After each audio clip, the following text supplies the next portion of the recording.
ఏంటి next commitments ఏంటి? Next నేను శర్వానంద్ గారితో చేస్తున్నాను. ఎంతవరకు వచ్చింది? We've done 30% of the film. We've started already. ఇంకా we still shooting. Next Sankranti తర్వాత మళ్ళీ షూట్ నెక్స్ట్ షెడ్యూల్ స్టార్ట్ అవుతుంది. సో కొత్త commitment other language? I'm doing 2 Tamil films. అది ఇంకా బయటికి చెప్పలేదు, బయటికి అనౌన్స్ చేయలేదు. So it's better once they announce. So upcoming హీరోయిన్లకు కానీ కొత్తగా వచ్చే వాళ్ళకి కానీ మీరు ఏం చెప్పాలంటే ఏం చెప్తారు? వాళ్ళకి సజెషన్స్ కానీ? ఇప్పుడున్న అందరూ ఎవరు సజెషన్స్ తీసుకోరు. సో అంటే మిమ్మల్ని ఎందుకు అడుగుతున్నా అంటే 9 years కెరియర్ ఓకే గల్ఫ్ 2017లో వచ్చింది. అవును. సో 26లోకి ఎంటర్ అవుతున్నాం. 9 years కెరియర్లో అంటే సక్సెస్ దోబూసులు ఆడుతున్నా కూడా ఇంత స్ట్రాంగ్గా ఇంకా బలంగా ముందుకెళ్తున్నావు కదా. సో ఇది అవసరం యాక్చువల్గా ఇప్పుడున్న జనరేషన్కి. ఇవాళ రేపు 1-2 ఇన్సిడెంట్లకే డేలా పడిపోయే వాళ్ళని చాలా మంది చూస్తున్నాం, యూత్ని పర్టికులర్గా.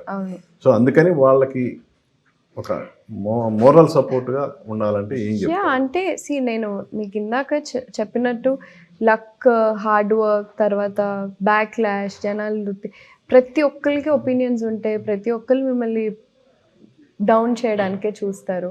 వాట్ యు ఆర్ మనకి మాత్రమే తెలుసు. అలాగే అంటే నేను డే 1 నుంచి అలాగే ఉన్నాను. ఇప్పుడే కాదు, ఫ్రమ్ మై స్కూలింగ్. బికాజ్ అప్పుడు nobody believe me that I would be an actor.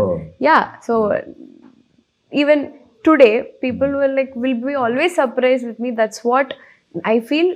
దాని వల్ల అలాంటివి కావాలి. మన చుట్టూ మన పక్కన ఎవరైతే నెగటివ్గా మాట్లాడతారో అదే మన push, to be frank. So అలాంటి వాళ్ళు లేకపోతే ఏం ఉపయోగం? మరి ఎవరి ఇంటెన్షన్ యాక్చువల్గా మీరు ఆర్టిస్ట్ కావాలనేది మీ ఇంటెన్షన్ లేదంటే మీ ఫాదర్ మదర్ ఎవరు? లేదు, నాదే. నాకు యాక్టర్ అవ్వాలని. My family is from industry అండి. నేను ఎప్పుడు చెప్పలేదు, but I don't want to give names.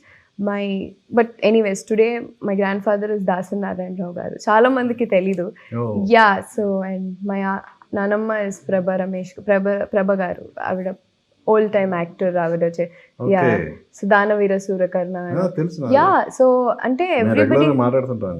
So every time ఎలా చెప్పాలి అంటే all my mom's sisters వాళ్ళందరూ యాక్టర్సే. she was done in Malayalam. So I have a little support from them. So support in terms, okay, she want to be an actress. First వద్దు అని చెప్పారు. Then నా interest చూసి లేదు, let's do her the photo shoot, and everything went its own flow. ఏమంటారు మీ నాయనమ్మ జనరల్గా? ఏమన్నారండి, just she says just do what you feel like. నువ్వు చెయ్యి, నువ్వు ఎలా చేస్తున్నావు అదే చెయ్యి. మా టైంలో అలా లేదు. She tells about her experiences. ఆవిడ ఎక్స్పీరియన్సెస్ చెప్తూ ఉంటారు. అప్పట్లో ఎలా ఉండేది, అప్పుడు ఇంత మీడియా లేదు, ఇంత అటెన్షన్ లేదు, right? So she keeps telling all of that. ఏ సినిమాలు అంటే బాగా ఇష్టం మీ నాయన యాక్ట్ చేసిన వాటిలో? నాకు దానవీర సూరకర్ణలో చిత్రం బలారే విచిత్రం ఆ పాట అంటే నాకు చాలా ఇష్టం. ఎవర్ గ్రీన్ కదా. ఎస్. అది కాకుండా చాలా ఉన్నాయి. అంటే మోహిని, అది మోహిని ఆట. What was the film? ఆవిడ మోహినిలా చేస్తారు చూడండి. నీడలేని ఆడదైతే సూపర్. దాన్ని చాలా మంది చెప్తారు యాక్చువల్లీ. అవును. ఓకే, సో మీ నాయనమ్మలాగే మీరు కూడా మంచి పేరు తెచ్చుకోవాలి. థ్యాంక్స్ అండి. ఇప్పుడు ఈ సినిమా భక్త మహాశైలకు విజ్ఞప్తి అనే సినిమా మీరు కోరుకున్న సక్సెస్ అనేది ఈ సినిమాతో స్టార్ట్ అవ్వాలని మనస్ఫూర్తిగా కోరుకుంటున్నాను. అఫ్కోర్స్ ఒక సాంగ్తో మీరు ఆల్రెడీ ఇప్పటికే గుర్తుండిపోయారు, జర జర సాంగ్తో.